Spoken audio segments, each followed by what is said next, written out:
A. Smith has done it yet again. This man has come out and stated to the world how much he loves everybody.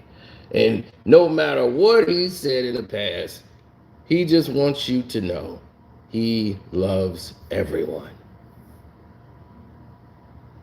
Now, to say this is hilarious is an understatement. This is also pathetic because we know how untrue this really is and truly is. Not only is he lying, as he always does, he tries to act as if we're stupid. We know what this show is about. We know what he's about. But my goodness, really? You would go this far? Listen to this fool. That's important because when you saw the riots taking place in the streets of America in the aftermath of the George Floyd killing, one of the players you saw in the midst of that crowd that grabbed the microphone, told everybody to raise their fist up, put your fist up, and talked to that crowd and brought calm and sensibility to the equation was Russell Westbrook. He's a real one. He's a real one. He looks mean all the time. He don't play no mess. He don't take no crap from nobody. Nobody. He don't talk to me. He's respectful. But we ain't like we vibe and converse and all of that. I don't give a damn. I love the brother. I don't give a damn how he feels about me. I don't know how he feels about me. I don't care. I love him. Just like I love LeBron. Just like I love Steph. And I love all of these brothers. Since when? Since when?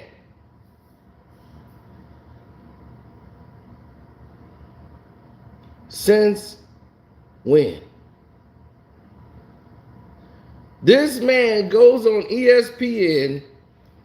I know we're all sitting here in shock as we listening to this dude just try to create a whole new narrative when he know damn well he has done nothing to show he cares about Russell Westbrook.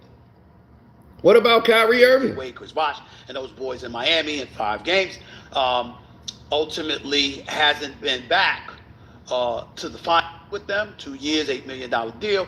Don't worry about it. Russell Westbrook has made over $300 million in this $1 a year.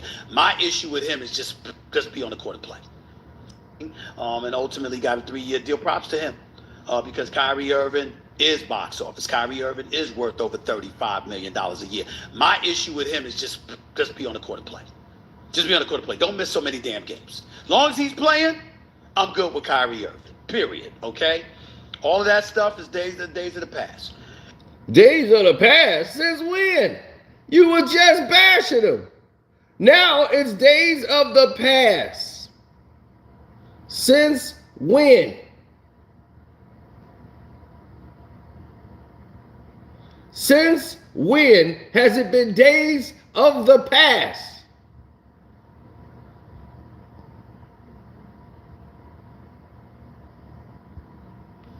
You see? You see how they lie? Do you see how they lie? I'm just glad you could witness this. This man sat right there with a, look at him, with a serious look.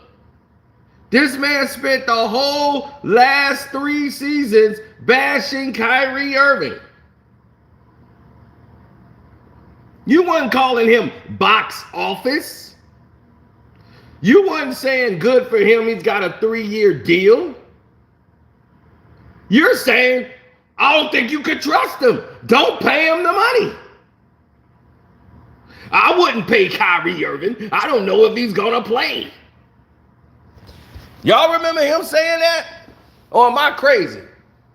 I remember him saying that.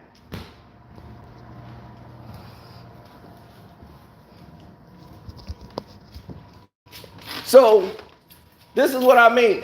He thinks the American people that we are stupid. And that Now he's trying to, because he's got this podcast show now, this Stephen A's, whatever the hell it's called. He's trying to rewrite what's going on. Remember, he had Stephen A's World on ESPN Plus. How did that turn out? He thought his going against Kwame Brown was going to help his career on Stephen A's World. What he found out was that torpedoed himself. That one episode did well, but everything else did not.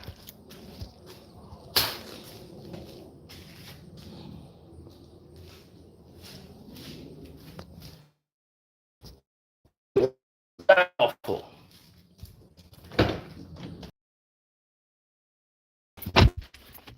Now check this out, because this is where it gets interesting.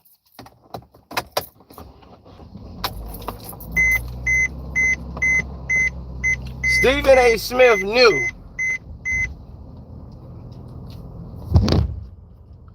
by saying those words, he put himself in a position to try to rebrand himself. He'll go in front of ESPN and talking about how you love the brother. If you love the brother, why are you trying to take money out of his pockets? Why are you going before millions on a national platform and tearing these brothers down? Say the stuff that you just said right there, right? Why don't you say that on ESPN? I never hear you say those things about Russell Westbrook on ESPN. I never hear you say those things about Kyrie Irving on ESPN. So now that you on this show, you're trying to rewrite it like, oh, my thing is, oh, it's just playing. Just play the game more. Play the game more. They suspended him.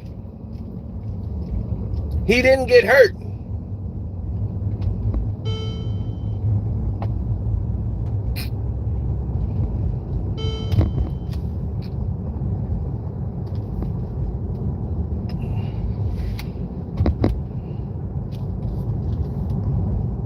When none of these players are in the league playing 82 games now, they're taking days off.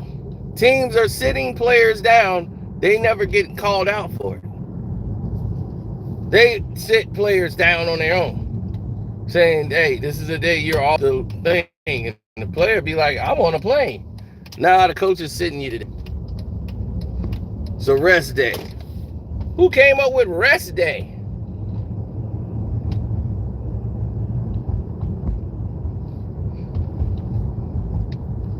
But they never mention that. They just automatically tear down the player.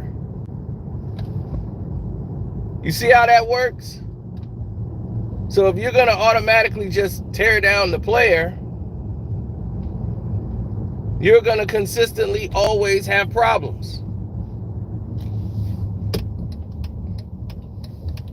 This man, the reason why Russell Westbrook don't speak to you is because you tear him down.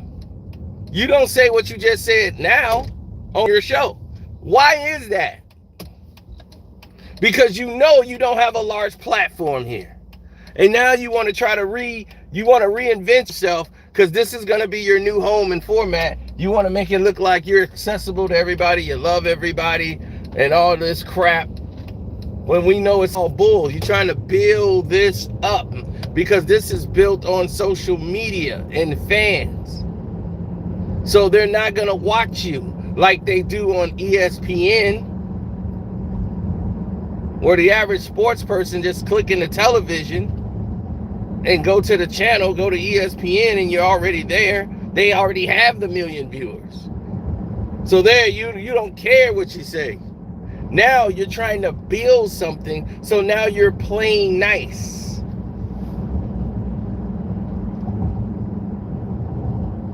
Playing like you care. It's like, stop. You're only fooling yourself. Everybody else here don't really care. You only fooling yourself. We know what you are. Now you love everybody? When have you shown love? Russell Westbrook has got like a 2-year, $8 million contract. How insulting is that? Why don't you mention that on your show? Why don't you say all those good things about Russell Westbrook on your show? Maybe Russell's contract wouldn't be lowered so much if you weren't helping the owners lower his contract with the ridiculous rhetoric you're spewing. Hey, how about that? Bless me.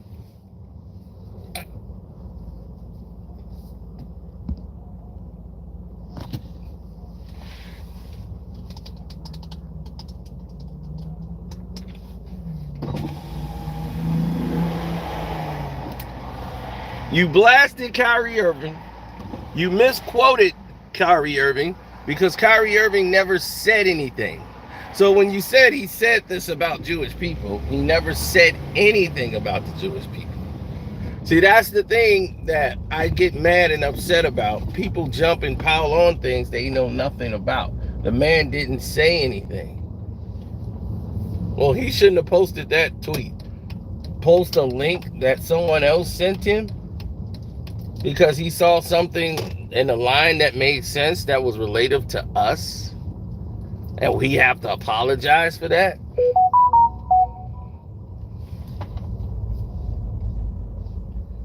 Kyrie Irving has a child with a Jewish woman.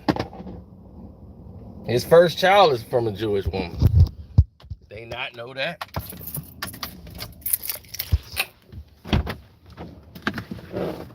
So all of this, like, we're going to have an intervention when Kyrie Irving was the stupidest thing alive.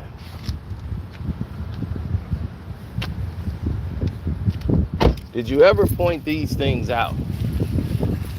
Stephen A. Smith. No.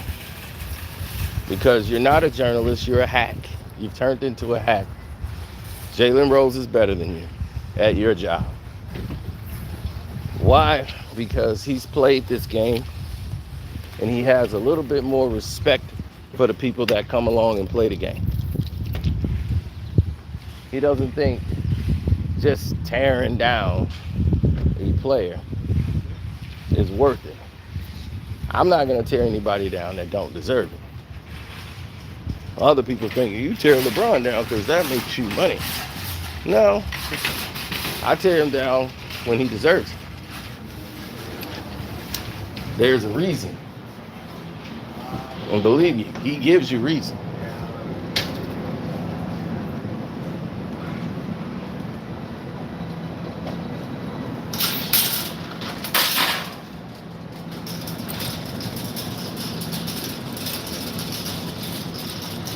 Now, what's the reality? The reality is always going to be simpler than the actual problem itself.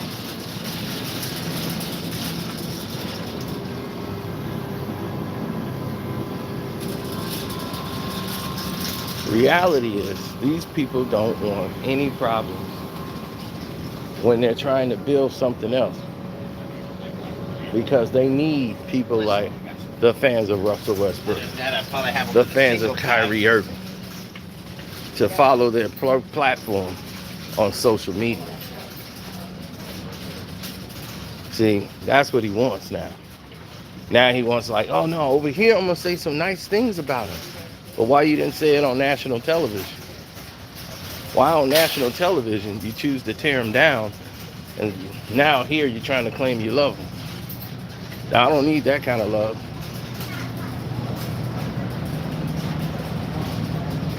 Nobody does. Because that's not real love. That's self-serving. You're looking at it for you. I get it. Trust me. I get the business of it. I know what he's trying to do and what he's actually doing. But like I said, he's trying to play like you guys are... He's trying to play like all you guys are stupid and don't understand what's happening.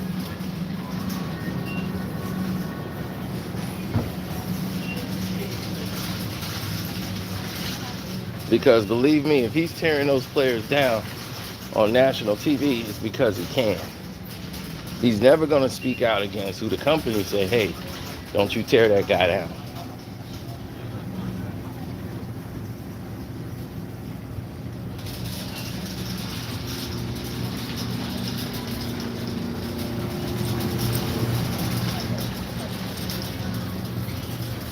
I've never seen him criticize any other player for sitting.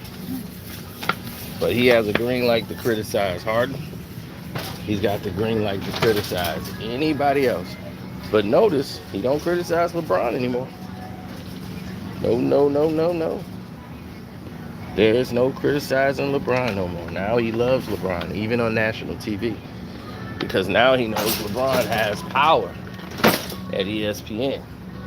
And when you start giving a professional athlete that kind of abusive power to where they writing pieces about him and all this stuff, now you're setting everything up for a terrible downfall, terrible disaster. It's all brewing to come. So definitely you want to keep that in mind. Stephen A. has always been this way. Manipulator, liar.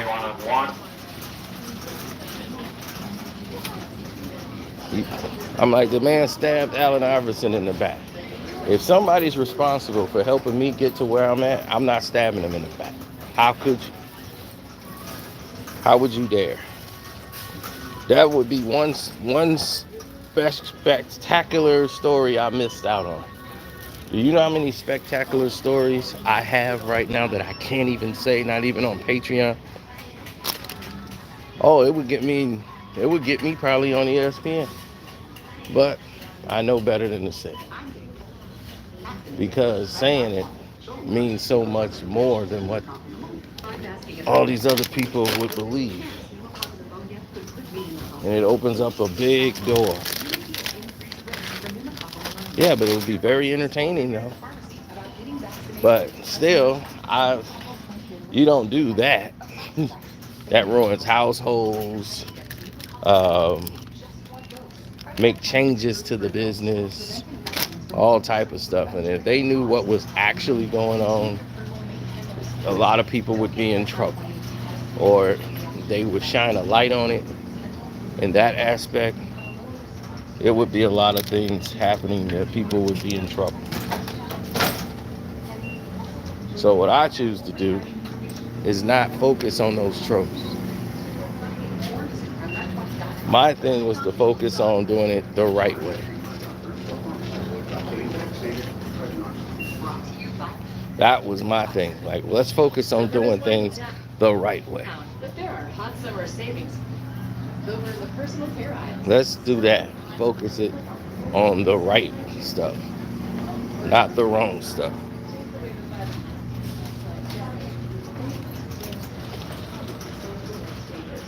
I mean, I could sit here and talk about how LeBron sucked 24 hours a day.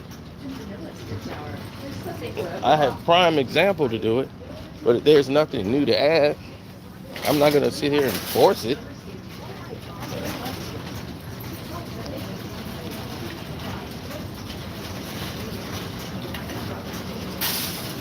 I mean, pretty much, I think he's very limited and he sucks. And you know why I believe this, because it's to be true. But Stephen A. Smith, because he profited off of doing that and got a lot of publicity off being the guy who was against LeBron, because he had to take that mantle once Skip Bayless was gone.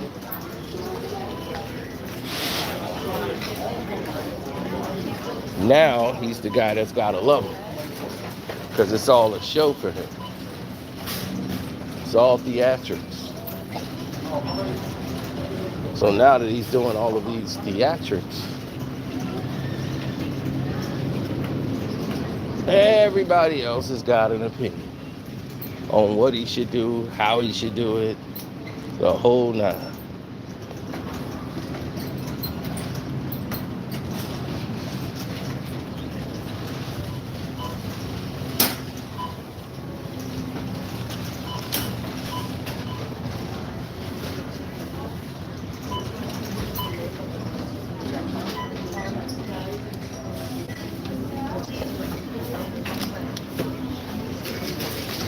Well,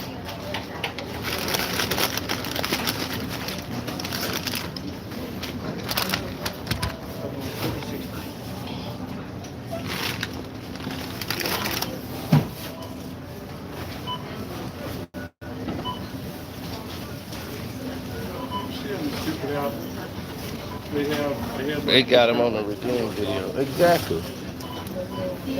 He's become a personality for doing what?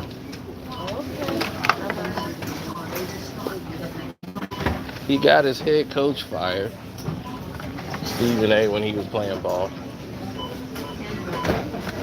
Then he turns around and get what? Other people fired. For what? He has he has zero identity in this. And when you have zero identity, this is always the case. It seems to always turn into this.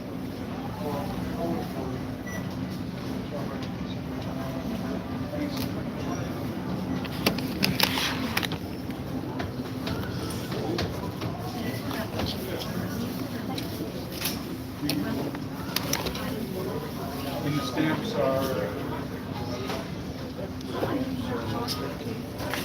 Well, he actually mentioned the guy as well and said he loved him too. He loves everybody. He loves Russell Westbrook. Russell Westbrook has done X, Y, and Z. You see, this is the mentality they come up with.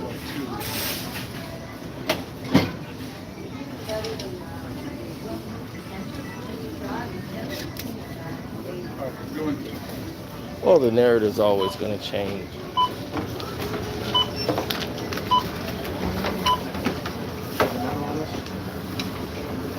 I mean, it's not even a debate.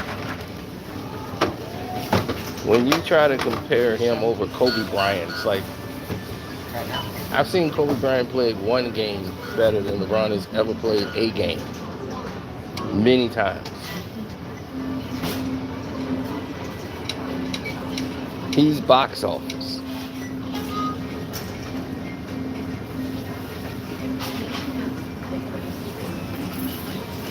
Oh no, his tune changed the moment they said start talking Kyrie to the Lakers. Then all of a sudden he wasn't such a pariah. But when he was with the Brooklyn Nets, oh, we gotta tear him down. Why? Because Joe Tsai comes from Alibaba. Joe Tsai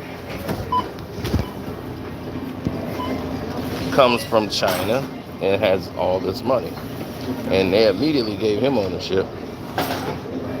It says something about Skip or whatever this is.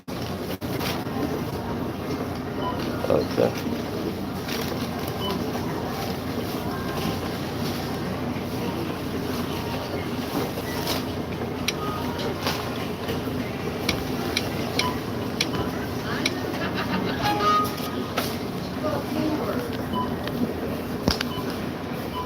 All right. Thank you.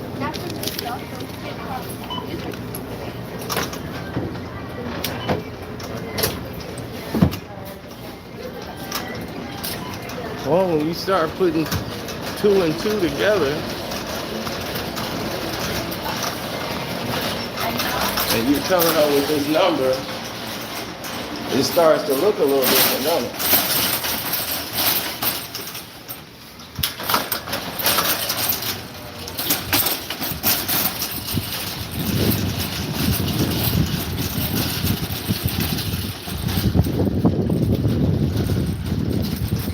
Well, that's what they do. When you put 2 and 2 together and you come up with 4. Once Joe Tsai came into the NBA, he immediately became an owner. Sean Marks, he couldn't get no general manager job in the NBA. All of a sudden, this is his first job as a general manager. Popovich had him under his wing. He played in the NBA for a hot minute. Played with the Phoenix Suns. He was on that Nash team.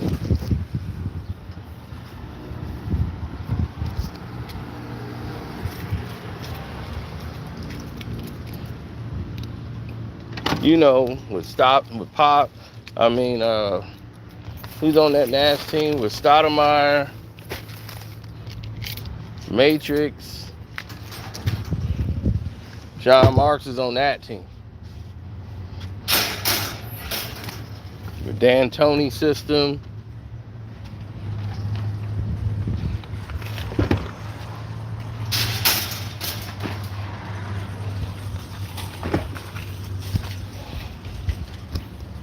That's what he was on.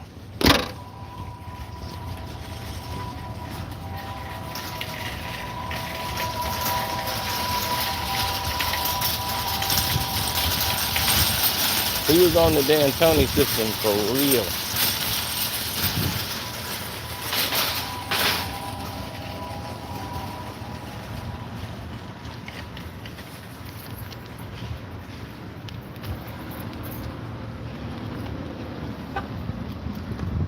So what happens? He becomes the general manager, right? Steve Nash becomes the head coach. Steve Nash is the head coach. No experience whatsoever, right? Who's the assistant coach? Amari Stoudemire. Who's the other assistant coach? D'Antoni. Nobody asks any questions.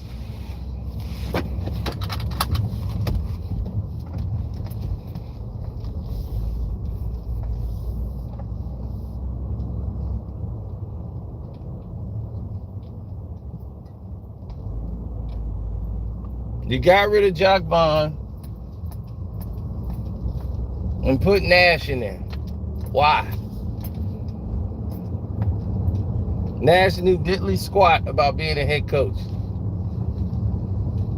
He was a player development coach, helping players get better, doing shoot-arounds, working shoot-arounds with players. That was it. He's not a head coach. Totally inexperienced, didn't know what to do. But they sold it to the players as if it's going to be coached by committee. We're all going to be coaches. Nobody says anything because China runs the NBA. They generate the most money for the league. That's why what they say go. That's why Entis Cantor can't be back in the NBA because they say so.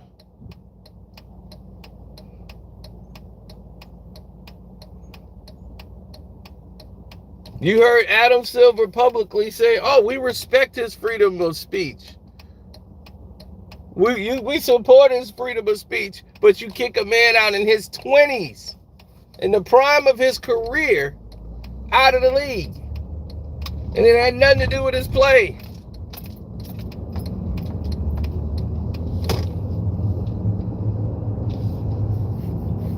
For stating something that was a fact. Not a lie, a fact. Wasn't hearsay or superstition. It was a fact.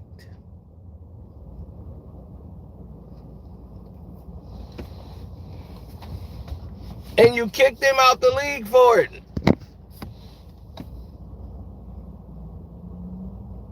So Mr. Alibaba, who had all these things going on over there in China when he was at Alibaba,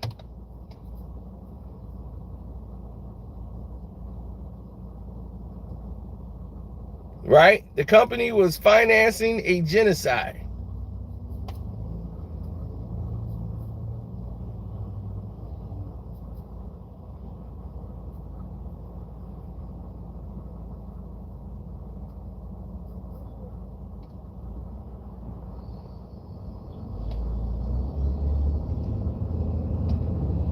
But nobody cared. Do you want to know why nobody cared? Nobody cared because they only care about the game. And the man was from China. And when I say nobody cared, I mean the ownership. of the league, the board of governors, they don't care. The board of governors don't care about any of that stuff. You know what the board of governors care about? Money.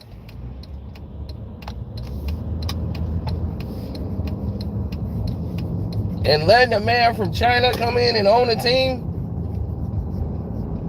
just like that. But what about black ownership? Well, we had Michael Jordan, didn't we?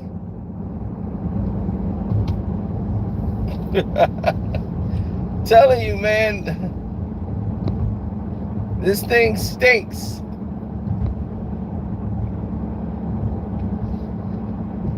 But is Stephen A. Smith ever going to talk about that?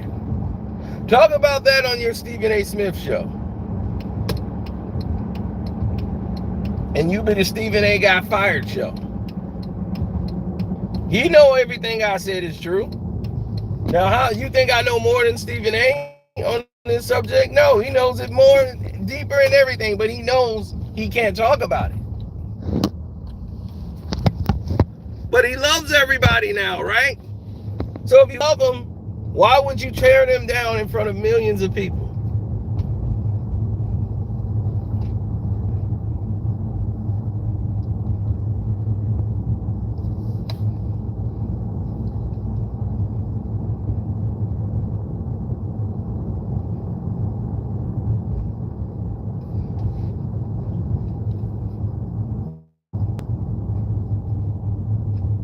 You go every day, get dressed up, and go on national television and tear down all of these other athletes.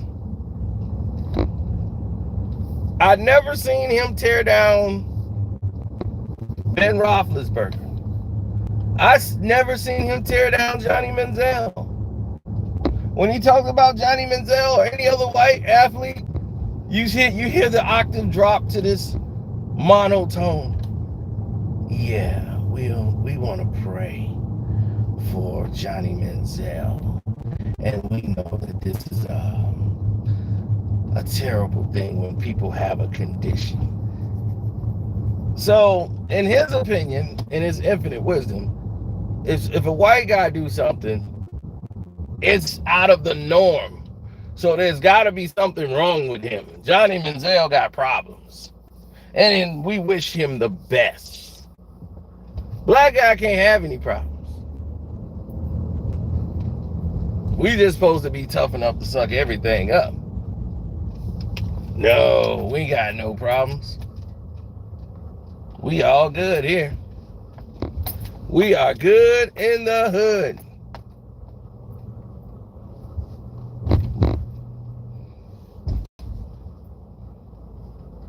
No problems needed.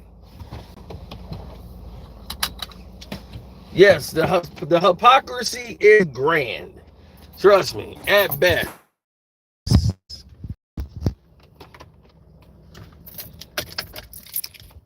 Because at the end of the day, no one cares.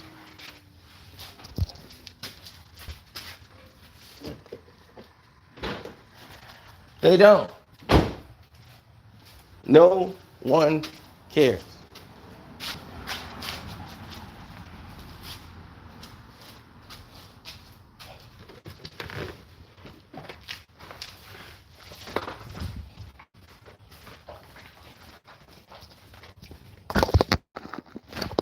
They care about one thing, the bottom line. So that's why Stephen A. said all those lies on his show. On his internet show. Because he knows, like I know, like you all should know,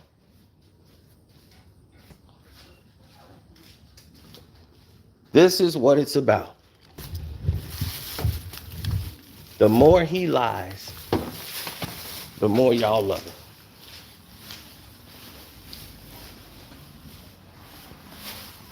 Now he says the Kyrie thing is a thing of the past. Why is it a thing of the past? Because Kyrie Irving might play with LeBron James, LeBron James want Kyrie Irving. So if I'm tearing Kyrie Irving down still,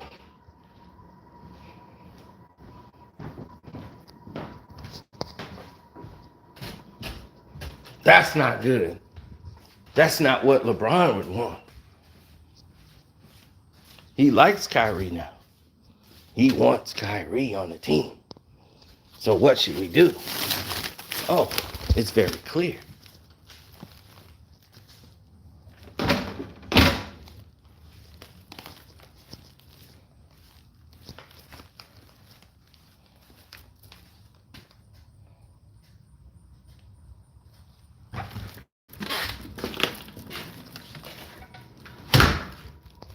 You see, good people, listen up.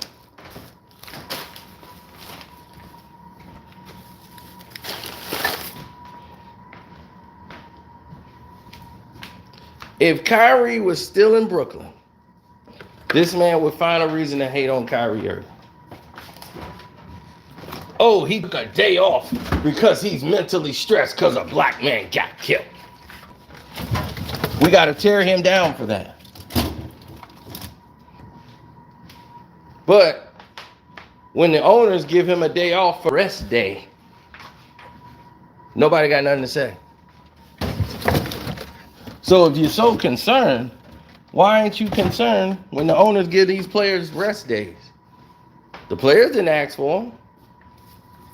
The owners decide, I want to sit him today. I think he's played a lot of minutes. I want him to get a rest day.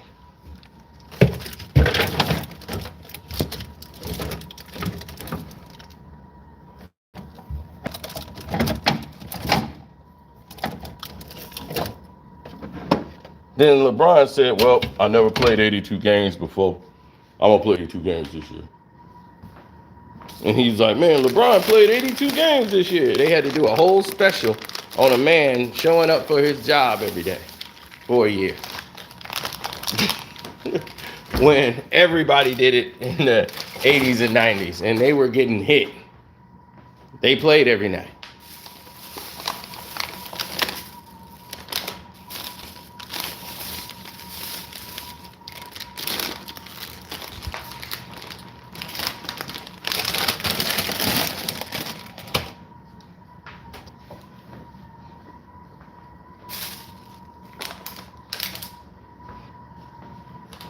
Yeah. They played every night.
Yeah, well, that's what happens when you start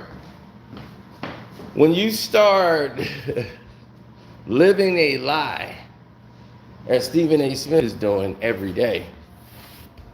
When you're on when you got millions of viewers on ESPN viewing a show, you going along with the agenda of tearing down Russell Westbrook. Now you love Russell Westbrook. Irving is worth over $35 million a year. My issue with him is just be on the court and play. Because Kyrie Irving is box office. Kyrie Irving is worth over $35 million a year. My issue with him is just be on the court and play. Just be on the court of play. Why wasn't Kyrie Irving on the court of play, Stephen A? He was suspended for something he shouldn't have been suspended for ever. So they suspended him. He wasn't injured. He was suspended. But you had nothing to say about the suspension. So that's why he wasn't playing. He didn't decide, I'm boycotting. They chose to sit him and ruin the Brooklyn Nets. See, this is what people are not getting. Hypocrisy of this man and double standard. And then he turns around. Says, when was this ever the news?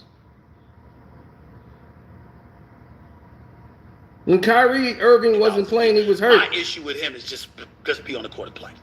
Just be on the court and play. Don't miss so many damn games. As long as he's playing. Don't miss so many games. If he missed any games like that, he's injured, Stephen A. Smith. You quit after you got your knee injury and want everybody in America to feel sorry for you. I cracked my knee. My knee is cracked. I can't move my knee. I got a screw in it right now. It hurts every day. If yours hurt every day, these guys got to play ball every day. Kyrie Irving got screws in his knee. I guarantee you he's got more damage and is in more pain than you. I'm good with Kyrie Irving, period, okay? All of that stuff is days of the past. All the stuff is days in the past. Since when? When you ain't told nobody on ESPN? You have told nobody on ESPN about this new revelation. Have y'all known this to be a thing of the past with him and Kyrie Irving? Since when?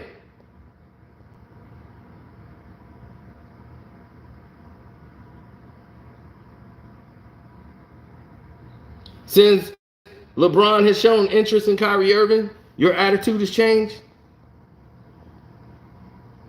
Now he's worth the money? When you was, I wouldn't sign Kyrie to a long-term contract. Now he deserves the money?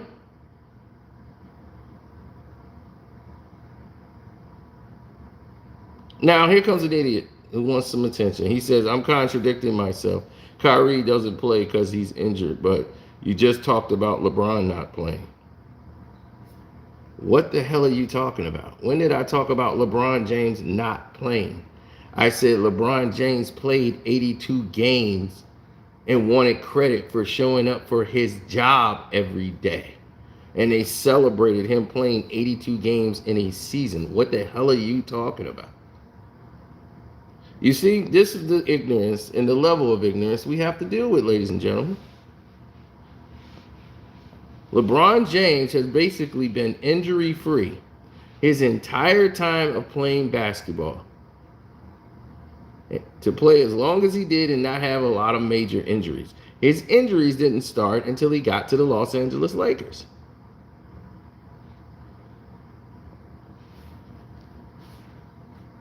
Remember?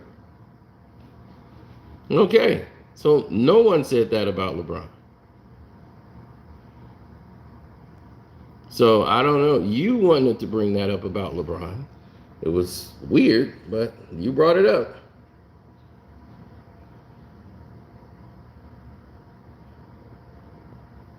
But see, this is what we talk about, LeBron James fans. They don't know anything about sports. So this is why they end up looking really dumb when they open their mouth. Now he says Kyrie Irving is worth the money. $1 a year. My issue with him is just situations where he ended up re-signing and ultimately got a 3-year deal. Props to him because Kyrie Irving is box office. Kyrie Irving is worth over $35 million a year. Now he's worth over $35 million a year. Right? I don't remember him saying that prior.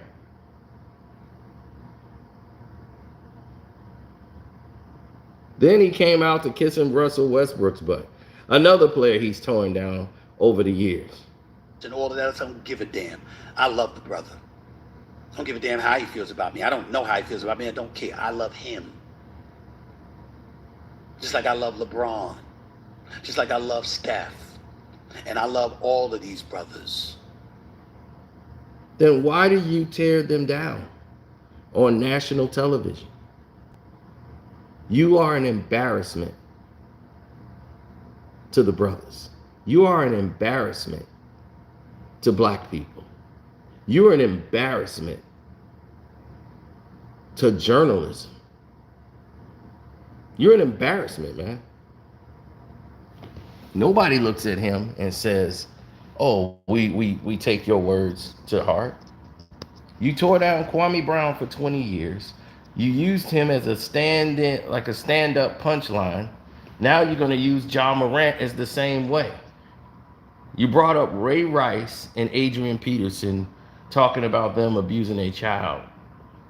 And you want to use that for your basketball camp. Did you talk about Ben Roethlisberger and his activities while you were at this camp? Did you talk about Johnny Manziel while you were at this camp?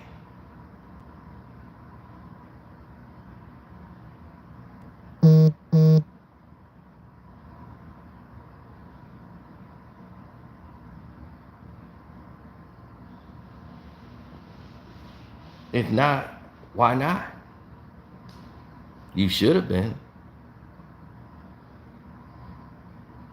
I don't trust anything this man says because everything this man says seems to turn out to be a lie or fraudulent.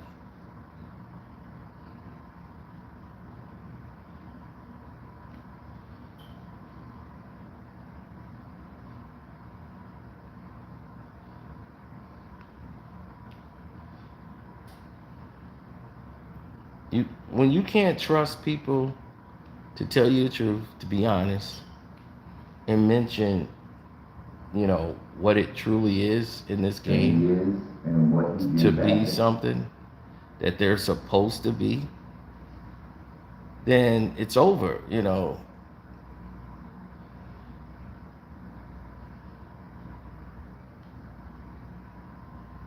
The game is really over.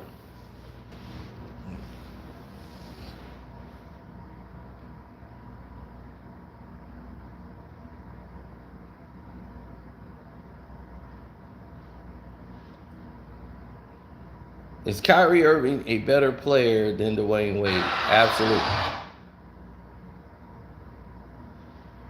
Kyrie Irving is probably one of the most talented people you've seen with a basketball. And to be able to have a shot like he has, reminiscent of Isaiah Thomas. Oh, thanks for the super chat. I appreciate that. Well, see, this is what I talk about all the time. When you got people that come along and do things that don't make sense. When you're doing things that take away from the actual involvement of people, you have a situation that is created that is not, I would say, suitable for others.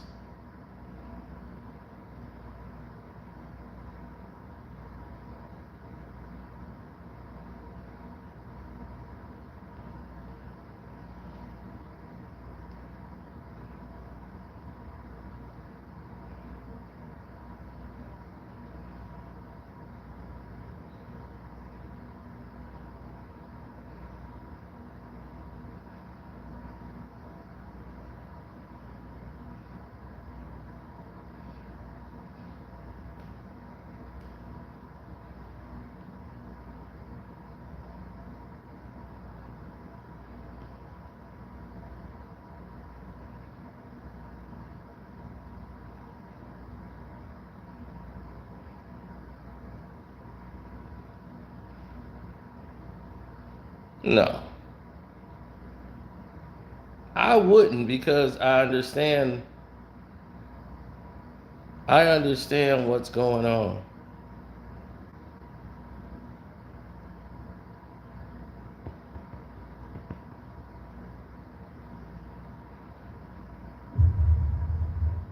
How's this communication been going? Poor guy still hasn't had any friend.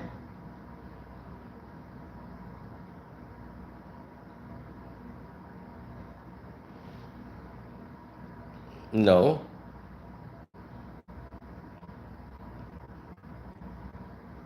Well, when you don't make time for any of the when you don't make time for the people that you should be making time for, that happens.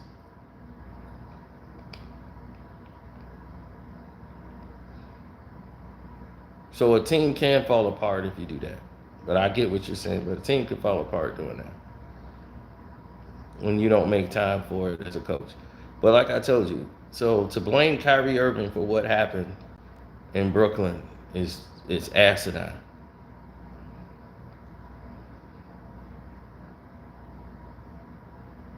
Joe Tsai, who didn't want to get rid of Sean Marks, because Sean Marks was the problem, didn't want to get rid of him.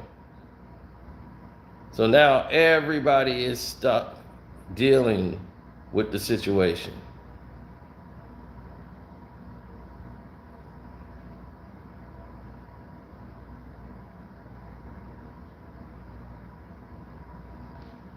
I told you, this man hired Sean Marks, who used to play for the Phoenix Suns, back when they had Matrix, Nash, Stoudemire, D'Antoni system. He becomes the general manager. He hires Steve Nash as his coach, his former point guard, Stoudemire, former teammate, and D'Antoni as an assistant coach. All of these people are assistant coaches to back up Nash. He made sure all his buddies had jobs. How convenient, and nobody said anything, like I said. Why not?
No.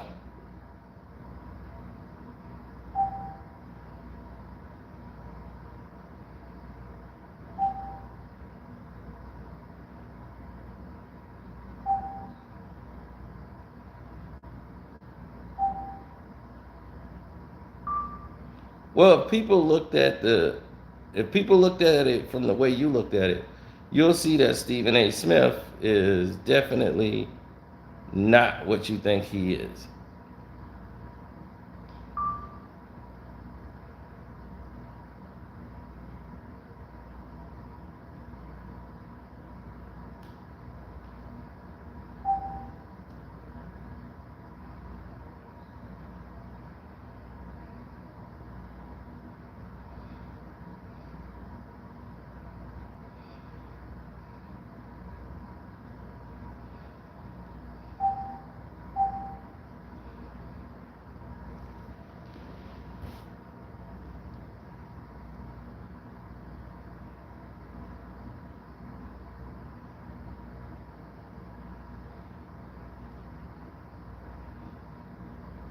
No.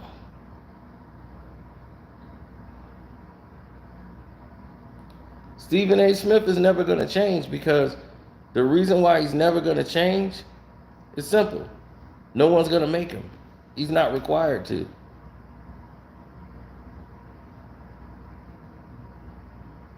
He said, when you throw the shades on, we know it's about to get real. Thank you, Fair Hustle.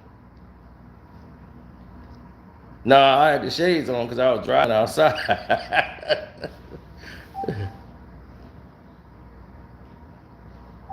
But instead of highlighting those issues, Joe Tsai, who has all the controversy that's going on in China with Alibaba, right? Knowing what went down with Alibaba,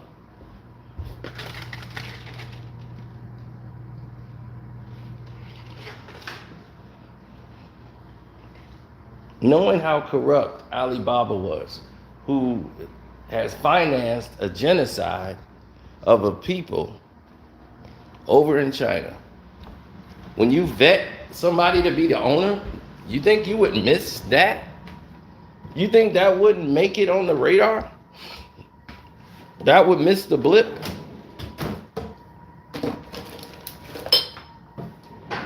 You think that wouldn't pop up?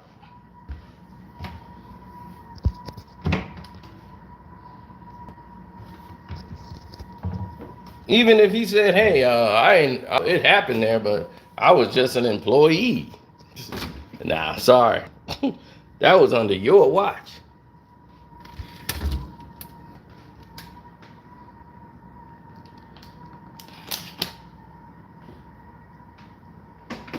And you still get to be an owner of a team. Because China nets the most revenue for the NBA right now. This is why they're trying to take the game international. You see how much they've been promoting this USA World Team? This World Games? Because all of the players, or a lot of these players, are in the NBA. Remember, there's 450 jobs. Over 150 of those players are European or international players now. The most there's ever been in the NBA. And y'all saying, man, they gonna take over. They didn't took over. Y'all just are not recognizing that they have taken over or accepted it. They've already done it.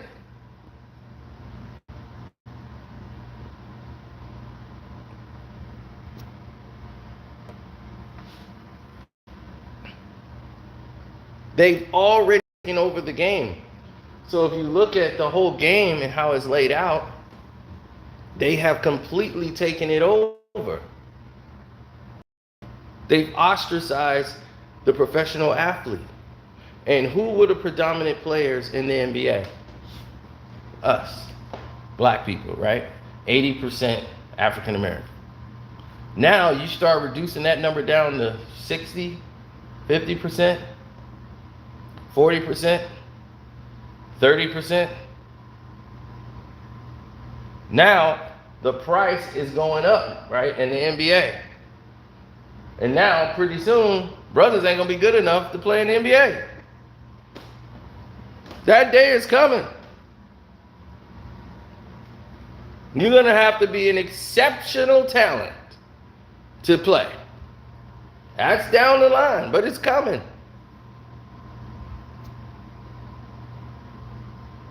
Blacks are gonna have to go overseas in order to play ball. While all the international people are gonna be here.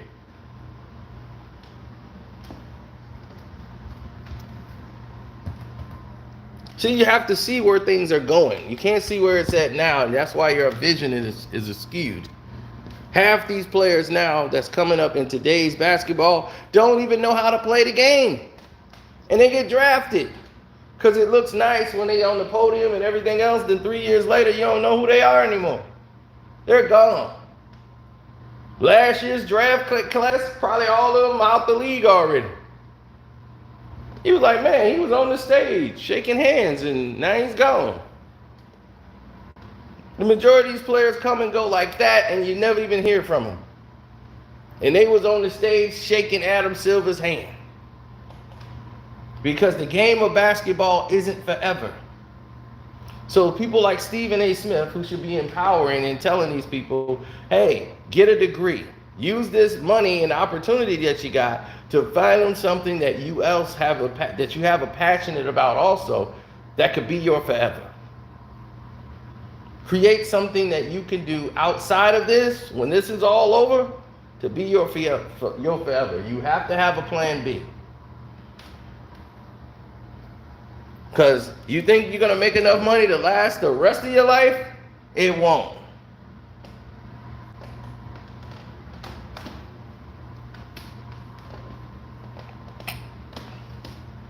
Most NBA players' salary drops 80% after the first year of retirement.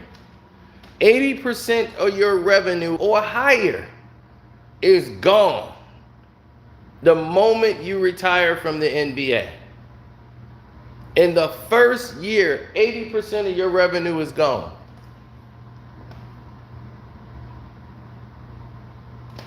What do you take care of? Your parents, side chicks, baby mamas. So you're buying houses for people who can't afford it. They can't afford these houses. So if you're not spending the bill on the taxes every year, because even though you bought the house, the taxes is still owed. But now this is going to be a problem for you to continue this lifestyle now that you don't have this NBA money coming in anymore. So now it's like, whoa, I can't afford to take care of this, and I don't want them to believe I can't. So I'm just going to take a loan out until I get this new job over here, analyst or whatever, that's going to help me out. But the analyst job ain't going to pay you enough to cover all that. So now you're going to be in debt in a couple of years. So you hope to do some commercials or do some ad stuff or whatever. Call your reps. Get on a tour. You see where I'm going?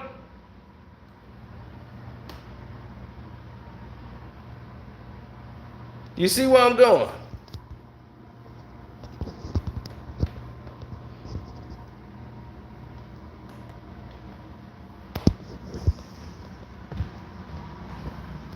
So this is why you see NBA players, and not a lot of them get those major contracts now. It wasn't like back in the day, they were just throwing money out at people. Now you see them really putting the brakes to all that. They're determining. Owners are getting together in collusion, saying, we're only giving him this. Don't y'all give him nothing. Nope, we won't offer him not a dime. All the owners now are doing collusion. You see how things flip and turn around?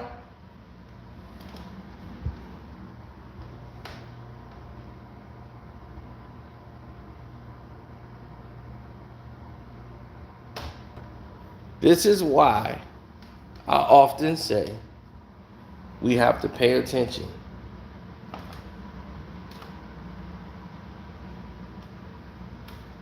I've always seen through the spell, the brainwash don't work on me like it works on the masses. They brainwash you into believing all these things. Like if you actually watch LeBron James play basketball, you know damn well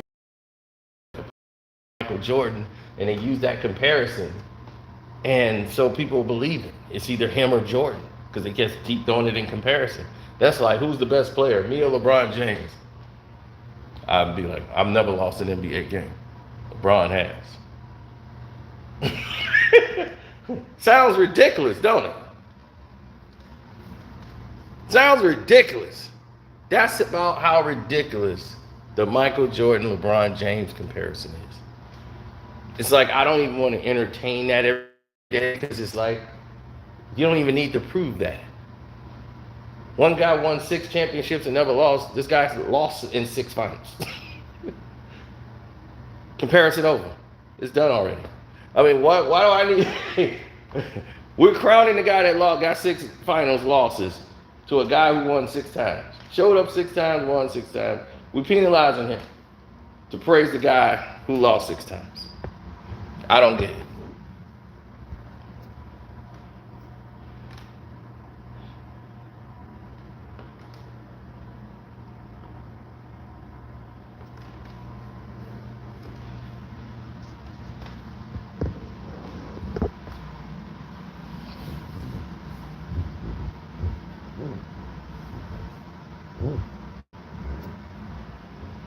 Exactly.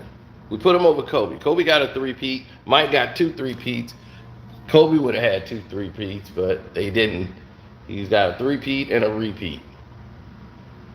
So at least he's got that for him. But then you got this anomaly in what he got with this LeBron.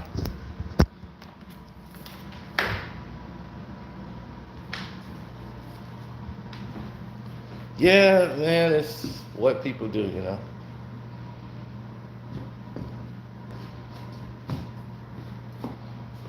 I just try to stay out of people's way.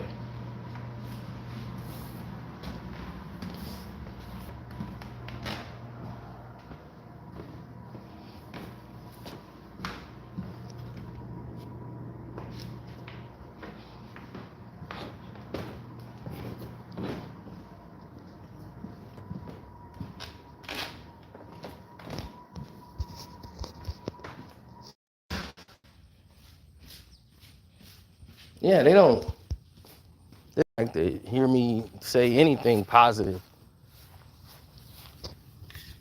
I'm just saying, if you're gonna keep it fair, keep it fair.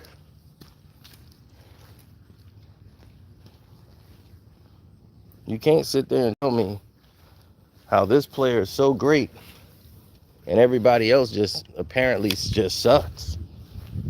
That don't make sense. That insults my intelligence. That this player who's so limited and has a whole bunch of can'ts is the best player in basketball history. But he can't dribble. He could barely shoot free throws. He's not a very good three-point shooter. He's not a very shooter, period. He doesn't have a post game. He doesn't have any post moves. So you're very confused on why they keep saying this guy is good. It just doesn't, it just don't compute with you. You know, why they keep comparing this guy to the greats of all time.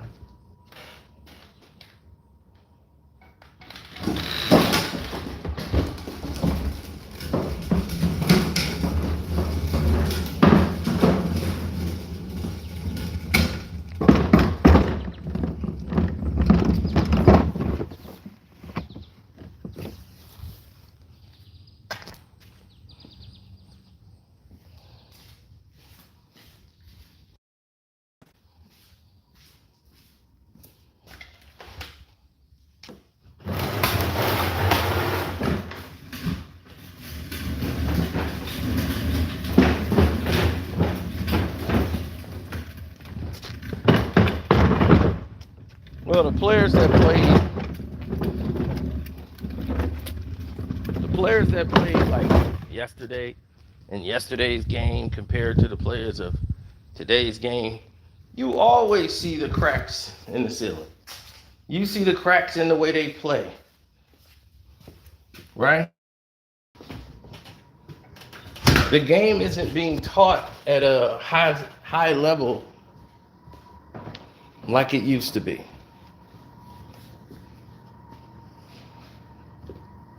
The game is not being taught at a level that is, what I feel is suffice to being at a level where players and these young talents can go to the NBA and be successful. The AAU program is a result of that. Like I said,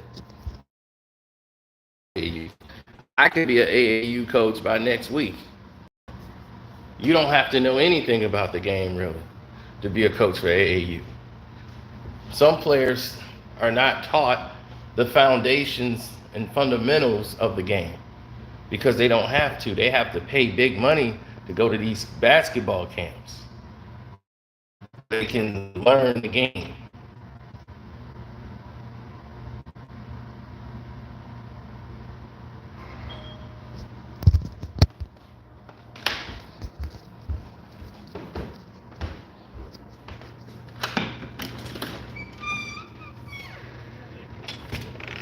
I left the garage open. Yeah, Jana wanted me to let you know so you don't be spooked. Oh, okay.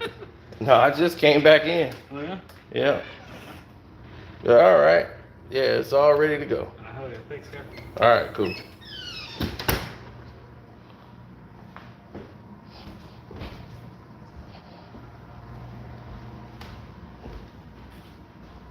So,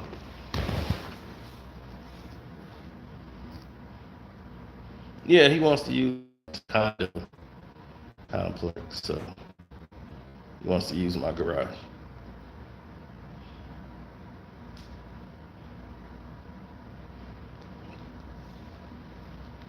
So the player development isn't there at a very young age. So the high school basketball level of play is terrible now. Guys don't share the ball. They go one on one. Most of these young kids are tearing their knees up, their ACLs. It's terrible out there. I've seen it. It's really bad. Some of this high school ball play is not good at all. I've seen better play from the players that played in the 80s when they played on the playgrounds. These guys actually played playground basketball, running a 5, going up and down the court. And when they were doing that, they were considered some of the best in the world. And they were playing with players they never played before. Guys used to slash and cut. Now everybody camps out at the three-point line. So if you're going to camp out at the three-point line, you're going to have a major problem for yourself.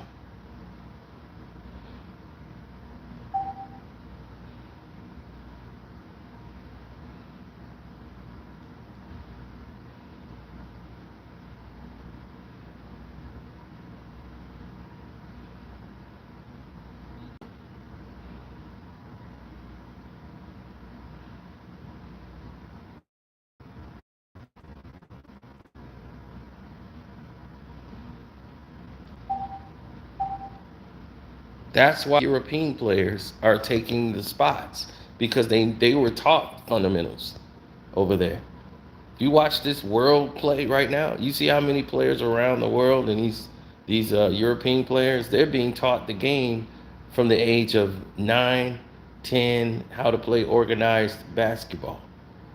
This is why Luka Doncic can come here and have so much success, because he fundamentally is better than most of these players that's in the league now. That they make it basically off athleticism, but they don't have the skill set of the game.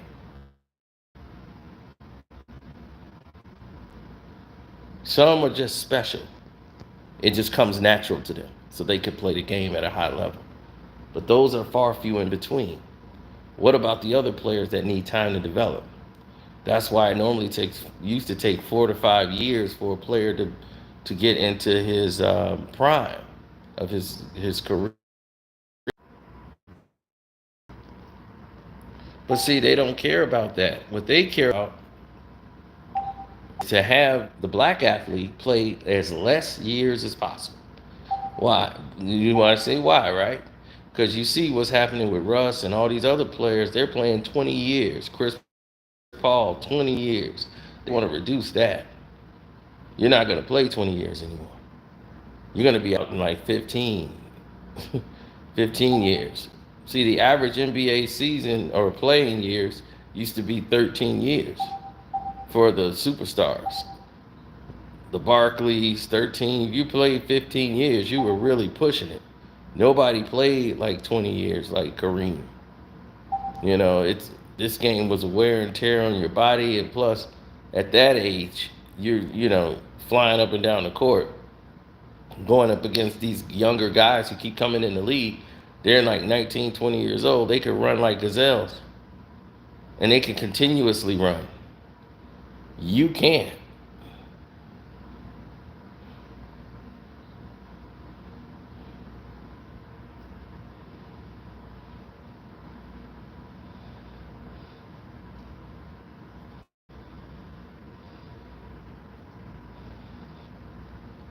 So that's why the cutoff limit was so high. But LeBron is somebody who is a narcissistic person who can't be out of the spotlight. Even when he's not playing basketball, he wants attention 24 hours a day. So he keeps playing because he knows that's where he gets the maximum attention.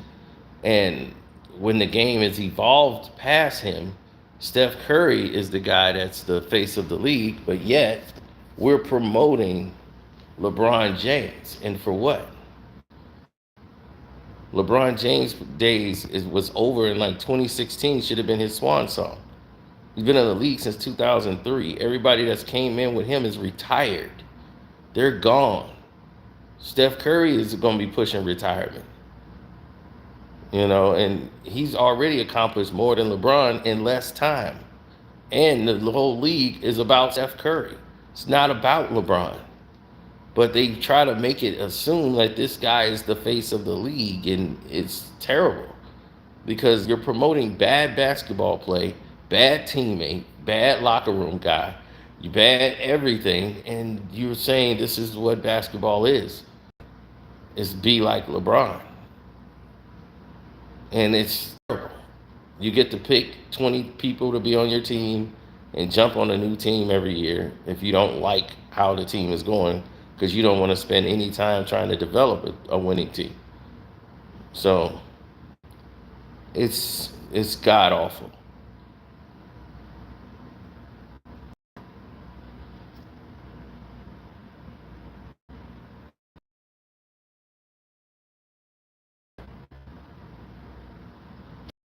Are being changed and being soft for LeBron so he can compete. But now they got this flopping rule, and LeBron is the king of the flopping. That's what he does. But it wasn't it already a flopping rule? But it wouldn't need to be a flopping rule if the referees wouldn't call the flopping. Stop calling it.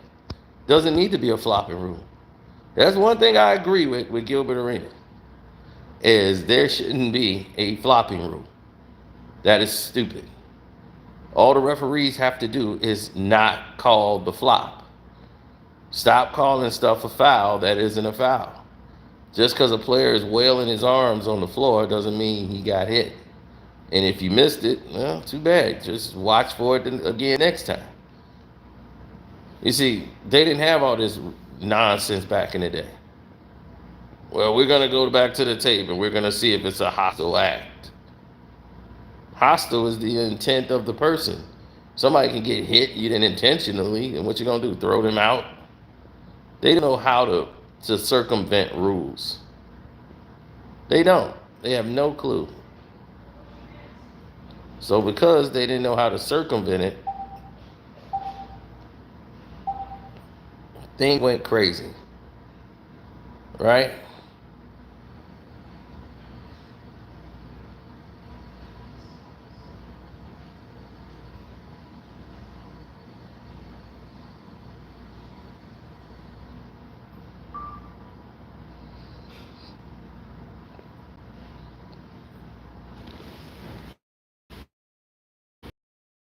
Hey, I heard someone sneaking up on me. I said, yeah, I said somebody sneaking up on me. Yeah, no problem.